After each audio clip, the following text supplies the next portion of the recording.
네, 저는 제 아이 문제에 대해서 말씀드리려고 하는데 지금 34세고요.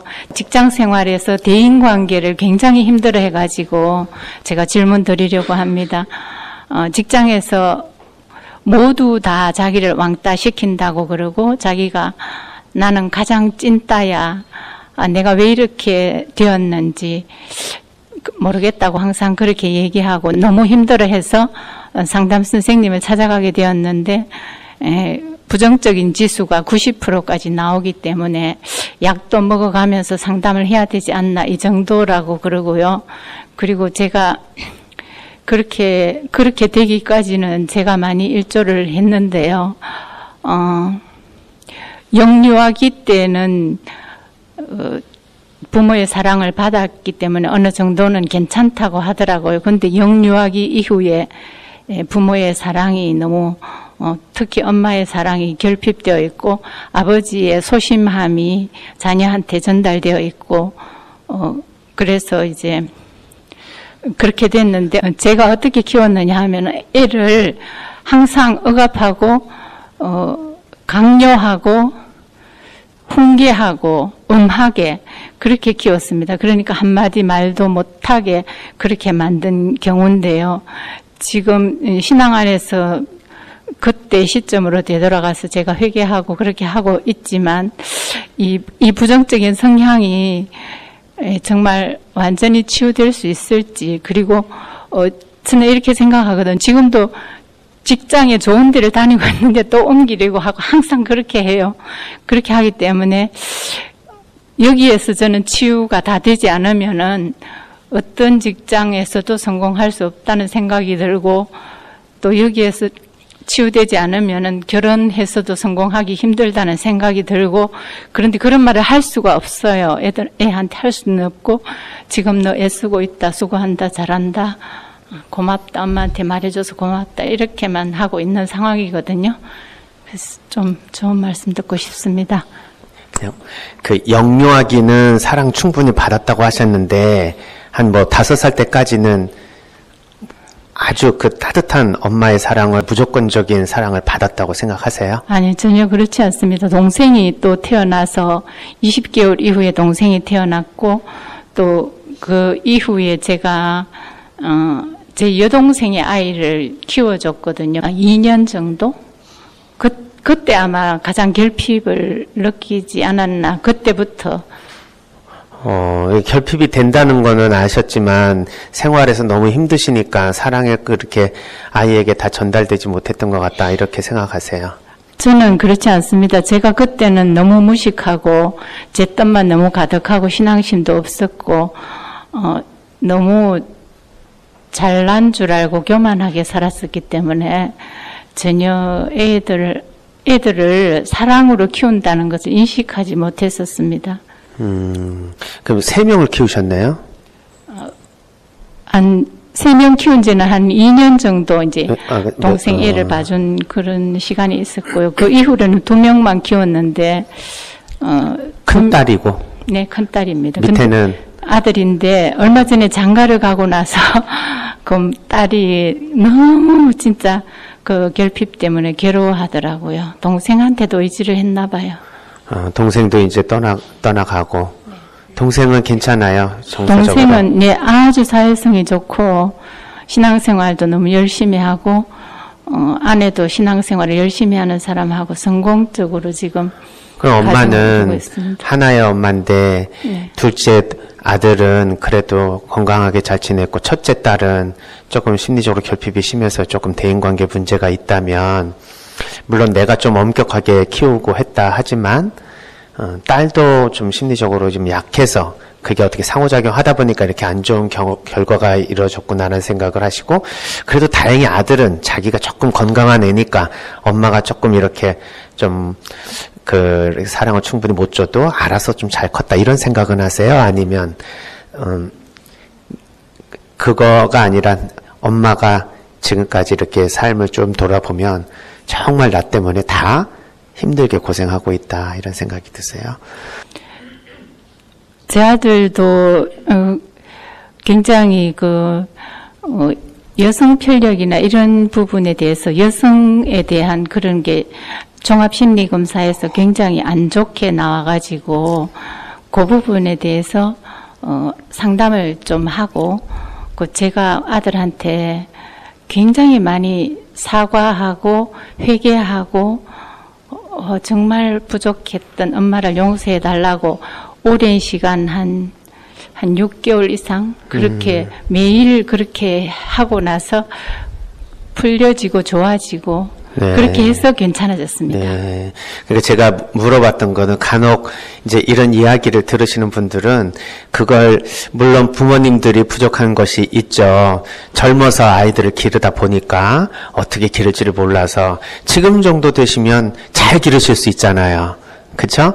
그러니까 우리 손주 손녀들은 이제 느낌이 다르다. 그래서 내 딸아이가 또 내 아들이 손주 손녀 기르는 거 보면은 아이고 저렇게 기르면 안 되는데 라는 생각도 하시는 것도 이해가 갑니다. 그러나 우리가 가장 힘들고 어려울 때 아이들을 또 키우다 보니까 결핍이 없을 수가 없는 거죠.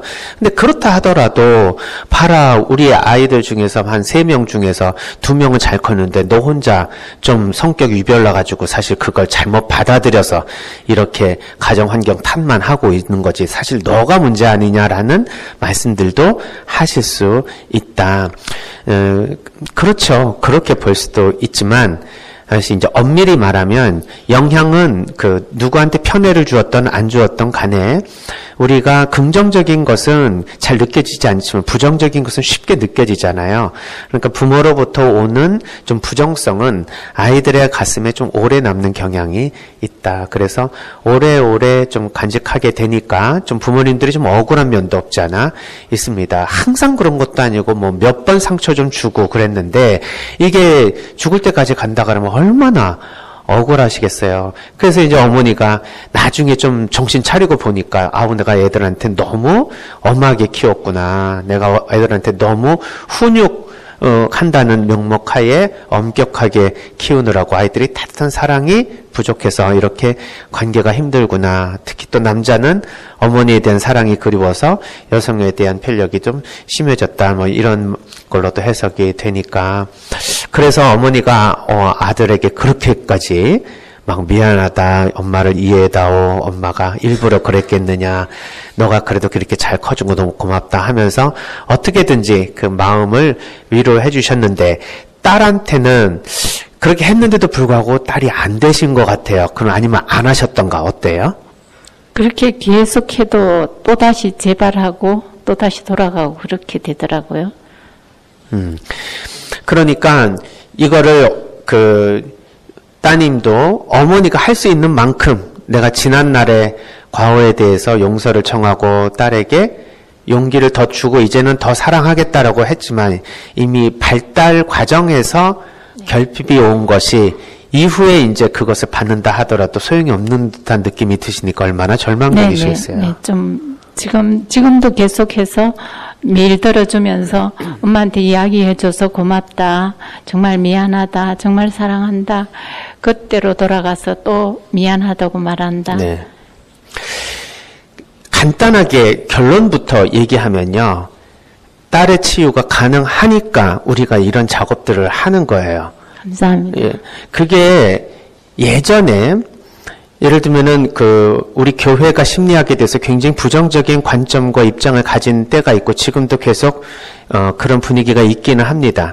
그게 뭐냐면 현대 심리학이 1897년 빌헬름 분트라고 하는 실험 심리학자가 지금까지 이어져 내려왔던 심리학은 다 그냥 철학으로 보자. 지금서부터는 인간의 마음을 실험을 통해서 명시적으로 검증하고 우리의 인간의 모든 과정을 기계적 과정으로 그 메커니즘을 확인하겠다. 이제부터 인간은 실험과 관찰의 대상이지 직관과 그리고 그냥 통합적인 이해의 대상이 아니다 해서 과학적 심리학 기법을 들여오기 시작했어요. 그래서 현대 심리학이 약간 이제 우리의 철학적인 관점에서의 인간 이해가 아니라 과학적 관점에서 인간 이해를 하게 되면서 우리 인간을 어떤 초월성이 없는 그냥 생물학적 관점에서의 인간으로 좀 평가절하하면서 보게 되는 그런 관점들이 생겨나면서 문제가 발생한 겁니다. 그러면서 우리 인간이 예를 들면 성장기에, 예를 들면 성장판이 닫히기 이전에 쭉쭉 성장해야 되는데 영양분을 못 받아서 성장판이 닫히고 난 다음에 열심히 먹으면은 성장할까요? 아니면은 살만 찔까요? 예, 그 성장이라고 하지 않고, 예, 어떻게 역기능적으로 우리가 보는 거죠. 그러니까 비만으로 갈 수는 있어도 우리가 성장이라고 말하지는 않는다. 그거는 다 발달하는 그 과정에서 필요한 영양분이 다 있고, 그것은 우리의 심리적인 것, 정서적인 것, 정신적인 것, 윤리적인 것, 도덕적인 것, 종교적인 것, 영적인 것, 관계적인 것, 사회적인 것, 이 모든 것들이 전부 계속 발달 라인에 있다는 얘기예요. 그런데 발달이 신체적인 발달 같은 경우에는 보통 한 20대 때에 끝나게 되는 거죠. 뭐 빠르면은 뭐 한 15, 16에서 거의 이제 청소년기에 성호르몬이 나오기 시작하면 그때 이제 폭발적으로 뭔가 성장이 마무리가 되면서 이제 성인기로 넘어가게 되니까 우리에게 있어서는 사실 20살 이전까지는 뭔가를 이제 성장하게 되고, 성인이 되었다면 이제 지금까지 성장한 것을 가지고 평생 써먹는 시기로 넘어간다 이 말이에요. 그런데 과연 그러냐? 그렇게 보기 때문에 사실 결정론이라고 하는 것이 심리학 안에 들어오면서 교회와 부딪히게 된 거예요. 특히 프로이드는 생후 5년 동안 안에 이루어진 부모와의 관계에서 우리 인생은 거의 결정이 났다. 이후는 그냥 어떻게든지 조절하고 관리하면서 살아가는 거지 근본적으로 한번 생체기가 난 이것이 회복이 안 된다라고 보는 겁니다. 그러니까 결정돼 버린 거예요. 그럼 뭐 어쩌라고? 그럼 이 생은 망했네잖아요. 정말 그러냐는 거야. 그래서 이 프로이드의 이론이 한창 이제 비엔나에서부터 미국까지 이렇게 전달되었을 때 미국의 풀턴 제이 쉰 주교님이 사이코 어널리시스라고 하는 이러한 심리 분석, 정신 분석에 대해서 아주 강력하게 비판을 했어요. 하느님의 도우심에 대한 여지가 전혀 없는 그러한 심리치료적인 인간 이해를 우리는 받아들일 수가 없다. 그리고 어떻게 인간이 5살 안에 한 번에 딱 결정이 돼버리냐.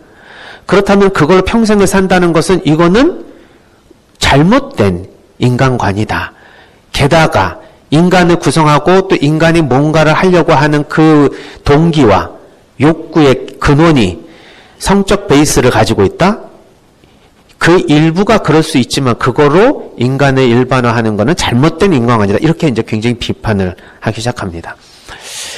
또 그 추기경님의 그 말씀이 교회에서는 이제 현대 과학을 기초로 한 사람의 이해에 대해서 굉장히 부정 감정을 일으키는 것들이 사실이었었어요. 그러나 그 이후에 계속된 그리스도교 심리학자들의 토론을 통해서 프로이드의 이론이 우리가 정신분석에서 받아들이는 데서는 일부고 그 이후에 정신역동학자들이 그것을 수정해 나가는 과정에서 일부 극단적으로 강조한 부분은 있지만 그것이 다라고 하는 것은 많이 개선됐습니다. 그래서 지금은 프로이드의 이론의 기초를 둬서 시작했던 학문이라 하더라도 결론이 그것으로 끝나지 않는 더 많은 그러한 이론적 관점들이 생겨났고 인간을 결코 결정론적으로 보지 않아요. 특별히 발달심리학자 중에서 에릭슨은 우리가 이 영적 발달이라고 하는 이 영성 발달 라인에서 우리는 죽을 때까지 그 라인에 있다는 거예요. 계속 성장한다는 거지. 그러니까 이것이 20살 때까지 성장이 끝나는 게 아니라 우리의 성장은 계속되고 있다. 그러나 우리가 성장기에 성장하는 것보다는 꽤나 더디고 천천히 성장을 하기에 그리고 그 곡선이 가파르지 않고 완만하기에 우리가 느끼지 못하는 거예요. 우리가 하루하루 살면서 10년, 20년 지나면서 지난 날을 놓고 볼 때 내가 많이 성장했다는 걸 느끼지 않습니까? 예, 이거는 그냥 돌아보니까 생각이 나는 거예요? 아니면 실제로 성숙한 거예요? 예, 우리는 성숙하고 있습니다. 그러니까 좀 이렇게라도 볼 수 있어요. 뇌 세포가 자라나는 때가 있죠. 그러면 우리가 뇌가 성장한다고 볼 수 있습니다. 그러면 어느 순간 되면은 뇌세포는 성장하지 않고 생겨나지 않고 이제 죽어갑니다. 그러면은 뇌는 성장하지 않는 거네요? 아니다 이 말이에요. 세포와 세포 사이에 시냅스의 연결망이 더 촘촘해짐을 통해서 뇌가 더 성장할 수 있습니다. 그때는 물리적인 뇌세포가 줄어들어도 세포와 세포 사이 연결망이 더 늘어나면 훨씬 더 많은 그러한 뇌 성장이 이루어진다. 그러니까 치매다 하는 것은 세포 수로 결정되는 것이 아니라 세포와 세포 사이의 연결망의 촘촘한 밀도로 개선이 된다 이 말이에요. 그러니까 우리에게 있어서도 이런 성장기의 발달이 조금 지연됐다 하더라도 우리가 관계를 통해서 그다음 우리가 삶을 통해서 우리가 그 처음에 엄마로부터 가져와야 될 그 자원들을 못 갖고 왔어. 그런다고 내가 삶을 못 살아가는 게 아니라는 것을 아는 거예요. 내가 식사 시간에 들어갔는데 갑자기 숟가락하고 젓가락이 없어요. 그럼 밥을 못 먹습니까? 빌려와서라도 먹을 수 있죠. 옆 사람 다 먹고 난 다음에 야, 너가 먹던 숟가락 좀 줘. 그러면은 내가 좀 먹을 수 있어 하고 기다려줄 수도 있을 거예요. 어떻게 신부님 예를 그런 식으로 듭니까? 이렇게 생각하시는데 아이고 그렇지 않습니다. 이 사주역학하는 명리학자들도요. 내 인생에 사주 팔자 중에 뭐가 없다 그래가지고 와 내 인생은 왜 이러냐 망했다. 그럼 그걸로 끝나냐? 옛날에는 끝난 걸로 보는 거예요. 뭐 음양 오행의 오행 중에 하나만 빠져도 야 그 부분에 대해서는 취약하니까 평생 동안 그러고 있는 거야 라고 하고 그럼 뭐하러 우리가 우리 삶에 대해서 뭐 그런 걸 봅니까? 그러니까 그런 거 안 봐도 되시는 분이 되려면 설사 그런 게 있다 하더라도 우리가 극복할 힘이 있다는 거예요. 예. 옆집에서 빌려오면 되는 거예요. 나한테 없으면 그게 뭔지를 알아내면 된다 이 말이에요. 따라서 내 혼자는 어려워요. 확실하게 말하는데 그건 맞는 얘기지. 왜냐하면 결핍이라는 게 있어서 지금 내 식판 안에 뭔가 요리해 주시는 분이 깜빡 잊어먹고 그 숟가락 젓가락을 잊어먹고 안 놓은 거야. 그러면 어떻게 하냐고. 안 먹을 거예요. 평생 동안. 그리고 탓하면서 막 화만 날 거예요. 그럴 순 없잖아. 예. 사는 것만 그냥 목숨 걸고 그냥 사는 게 다냐. 잘 살고 행복하게 살아야 사는 거지. 그러면 내가 어떻게든지 이것을 빌려서라도 내가 밥을 먹어야 되겠다. 그런 생각을 하면 다른 사람의 도움을 받아서라도 우리가 치유를 할 수 있는 가능성이 생기는 거예요.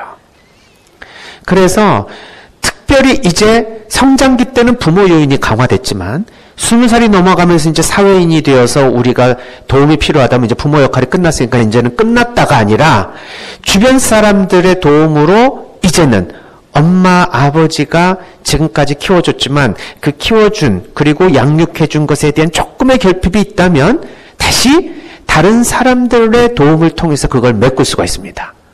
특별히 그 안에 동료들 또는 주변인들 그리고 나의 2차 특수관계인들 이러한 사람들의 도움을 통해서 이제 드디어 부모를 통해서 하나님을 만났던 그러한 하나님의 조그마한 만남의 체험이 확장되는 거예요. 아, 우리 부모를 통해서 만난 하나님은 이런 분이었는데 다른 사람을 통해서 만난 하나님이 또 다른 모습이 있구나. 이거를 알게 된다. 그 God 이미지라고 하는 하느님 형상은 첫 번째로 부모를 통해서 형성이 된다고 이론가들은 얘기해요. 그리고 그런 수많은 논문들이 있습니다. 그래서 부모님이 너무 엄격하면요. 신앙생활 하기 어려워요. 왜냐하면 하느님이 너무 엄격한 판사, 검사하신 이 하느님으로 느껴진다 이 말이에요. 그래서 무한한 용서, 무조건적인 사랑 안 들어옵니다. 개념으로. 그건 우리의 뇌가 생물학적으로 느껴지는 부모에게 있어서의 무한한 사랑이 안 느껴지는데 느껴지기 어렵겠죠. 그런데 어떻게 보이지 않는 하느님의 무한한 사랑이 들어옵니까? 이건 다 그냥 개념인 거지 실천적으로 봤을 때는 안 느껴집니다. 그래서 상담을 받으러 오시는 많은 분들의 내용 중에는 굉장히 엄격한 그런 죄의식으로 오시는 분들이 있는데 혹시 이런 거 있으세요? 교적을 쓰시는데 거기에 이 학력란이 있는데요. 좀 껄끄러우시면은 안 쓰고 넘어가시는 분도 계시지만 거짓말을 못 하시는 분들은 다 쓰셔야 되거든요.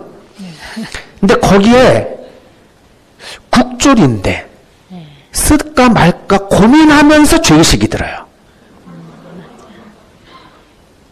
그러면서 어떻게 해요? 그래도 거짓말을 하면 안 되잖아. 국졸이라고 쓴 순간서부터 성당을 못 나옵니다. 그걸 사람들이 알까봐. 그리고 사람들이 명시적으로 몰라도 나중에 봉사를 좀 할 기회가 있어서 봉사를 하는데 사람들이 자기를 무시하고 사람들이 자기를 괴롭히니까 이건 내 학력을 알았기 때문일 거야 라는 확신을 갖게 돼요.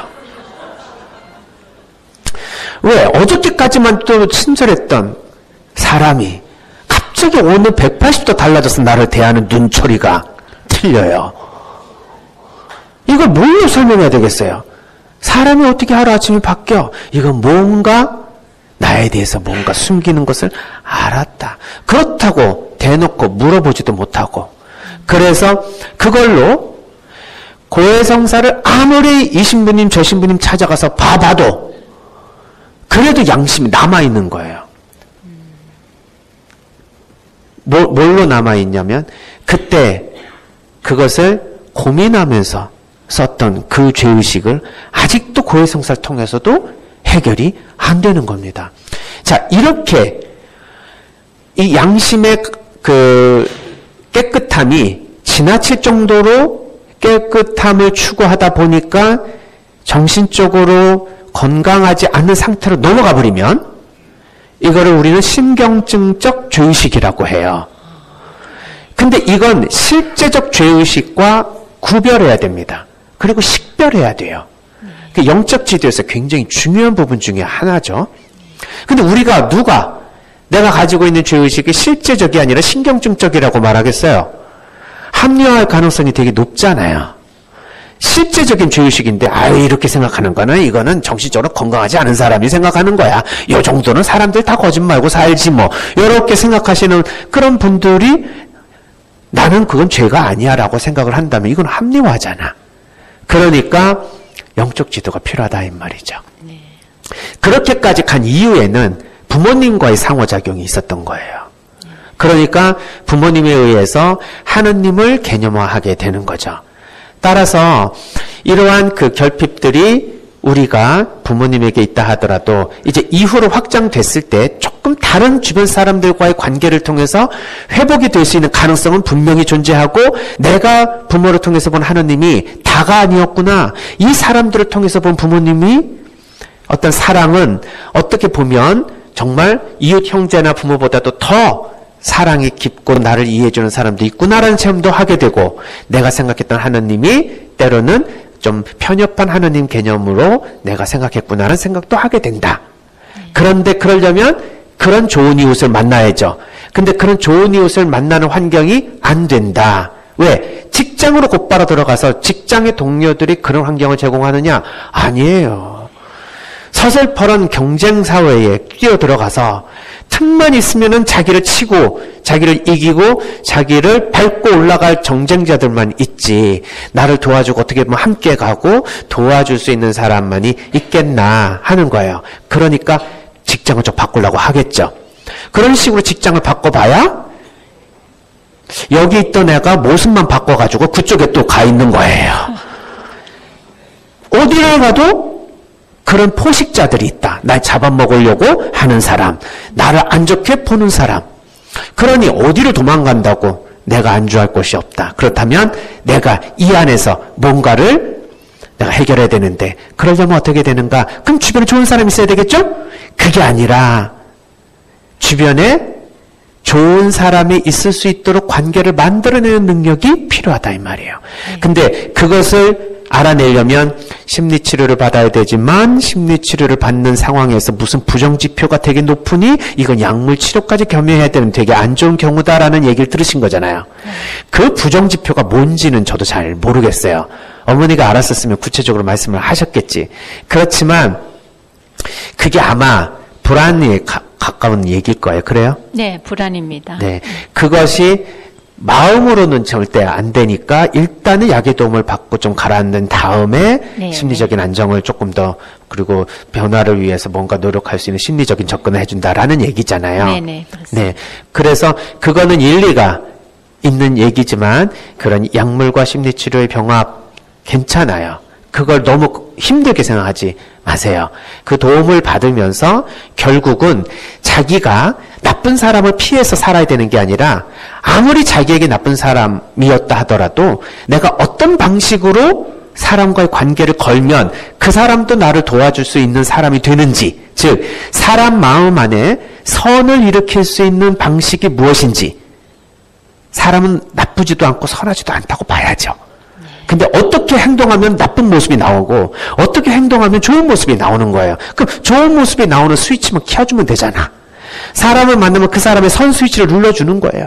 근데 어떤 사람은 자기도 모르게 그 사람의 악한 모습을 나오는 스위치를 자꾸 눌러. 그러니까 이 주변에는 다 나쁜 놈들만 있네라는 생각을 하게 된다 이 말이에요.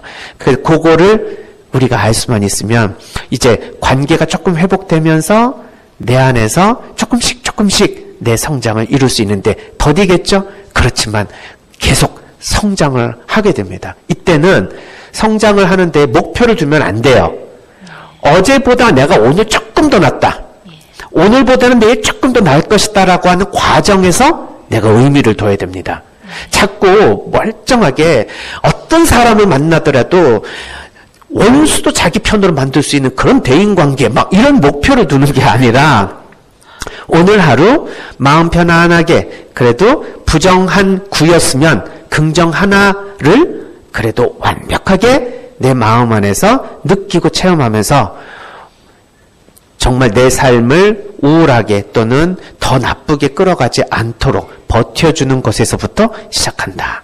그래서 이 과정에 초점을 맞추면서 차근차근 하게 되면 이제 한 3년 정도만 이렇게 제대로 된 심리치료를 받게 되면 훨씬 더 기능하게 됩니다. 정말 자기가 3년 이전에 이랬을까라는 생각을 할 정도예요. 이건 제가 그냥 이론에서 말씀드리는 게 아니라 체험해서 말씀을 드리는 거니까 믿으셔야 돼요. 그 다음에 두 번째로 그런 희망이 있었으니까 이제 엄마가 해야 될 부분이 있잖아. 네. 엄마가 해야 될 부분에 대해서도 엄마가 그러면 이러한 아이에게 이제 제 2차전이 생긴 거예요. 전반부 20살 전까지는 내가 그렇게 했다 하더라도 20살 넘어가는 청년들과 내가 어떻게 내 아이들과 인간관계를 할 것인가에 대한 이 후반부를 어머니가 조금 잘 마무리를 하신다면 전반부에 꼴 좀 먹었다고 지지 않습니다. 역전의 드라마가 생길 거예요. 어머니가 힘을 내주셨으면 좋겠습니다. 그리고 딸한테 그러한 그 태도 다 좋아요. 그렇지만 그거에서 하다 안 된다고 생각해서 어머니가 포기하시면 안 된다. 예. 그거는 내가 이 딸과 함께 내 생이 마감할 때까지 계속해서 이런 방식으로 내가 사랑의 삶을 계속 이어가겠다라는 마음으로 과정에 충실하신다면 분명히 조금씩 좋아집니다. 감사합니다. 예, 걱정하지 마세요. 그리고 하느님께 항상 우리 아이들을 위해서 특별한 마음으로 그 의탁기도 해주시는 거 잊지 않으셨으면 좋겠습니다. 네, 그렇게 고맙습니다. 하겠습니다. 네. 네. 준비물은 스마트폰과 유튜브 앱이 있겠습니다. 스마트폰에 설치된 유튜브 앱을 실행시켜 주세요. 돋보기 버튼을 꾹 눌러주세요. 성필리포 생태마을을 검색해 주세요. 구독 버튼을 꾹 눌러주세요. 짜잔! 성필리포 생태마을 구독 완료! 마지막으로 좋아요까지 눌러주실 거죠?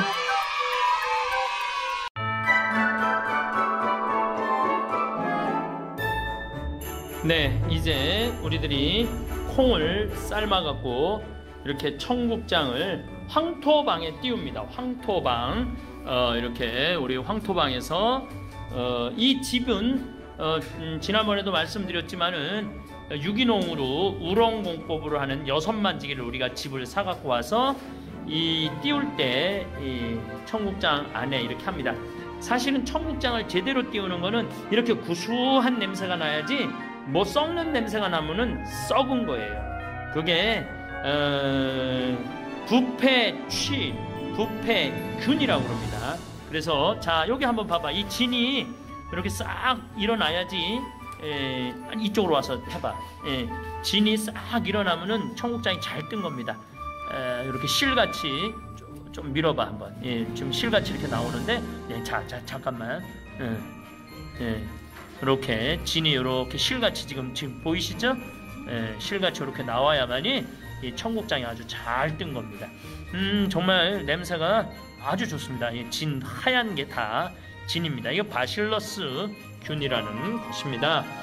이렇게 우리들이 띄워서 진공 포장을 해서 택배로 보내드리면은 여러분들은 이걸 가지고 된 청국장 찌개를 끓여 드시기도 하고, 제가 권하는 거는 나물하고 무생채하고 고춧가루, 참기름 조금 넣어서 비벼서 드시는 거예요.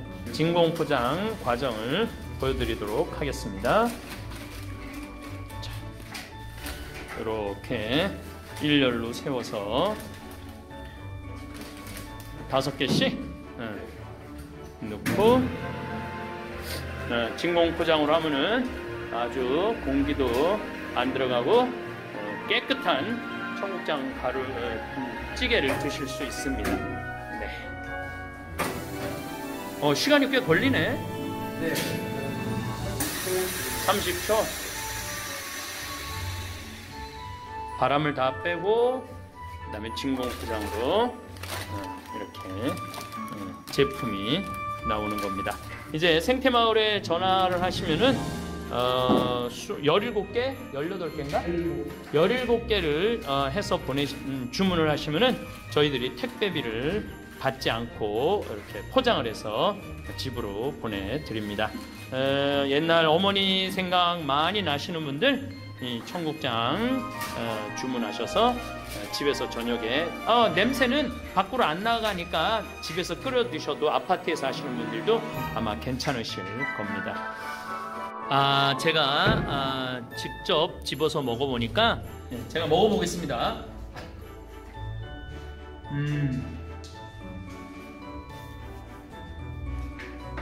우리 거는 이렇게 많은 좋은 유익항균이 들어가 있는 겁니다.